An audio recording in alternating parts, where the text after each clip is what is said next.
কয়েক লাখ মুসল্লির সমাগমে জনসমুদ্রে পরিণত হয়েছিল কিশোরগঞ্জের শোলাকিয়া ঈদগাহ ময়দান। রোদ ঝলমলে সকালে ভোর থেকেই মানুষের ঢল নামে ময়দানে, চারদিক মুখরিত হয়ে উঠেছিল তাকবীর ধ্বনিতে।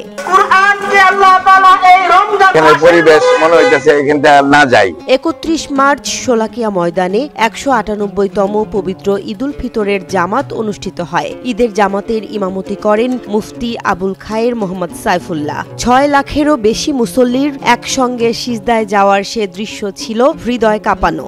আমি জগৎ থেকে আসছি শোলাকিয়া ঈদগাহ মাঠে, আসে দেখি মাঠ ভর্তি লক্ষ লক্ষ লোক। নামাজ শেষে হাত তোলা হয় মহান রবের দরবারে।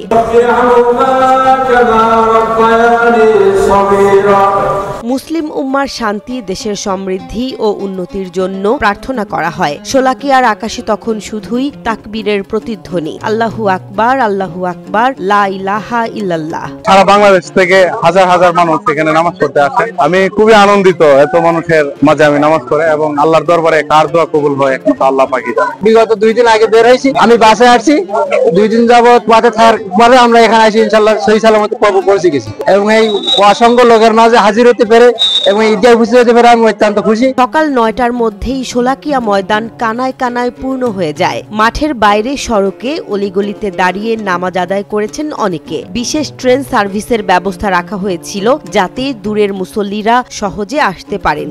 এখানে পুলিশের নিরাপত্তা আছে, র্যাব আছে, বিডিআর আছে। ঈদের কয়েকদিন আগে থেকেই দূর দূরান্ত থেকে মুসল্লিরা শোলাকিয়ায় আসতে থাকেন। প্রশাসনের পক্ষ থেকে তাদের থাকার জন্য 3টি স্থানে বিশেষ ব্যবস্থা রাখা হয়। ময়দানে জায়গা না পেয়ে রাস্তায়, সেতুতে, এমনকি বহুতল ভবনের ছাদেও নামাজ আদায় করেন হাজারো মানুষ।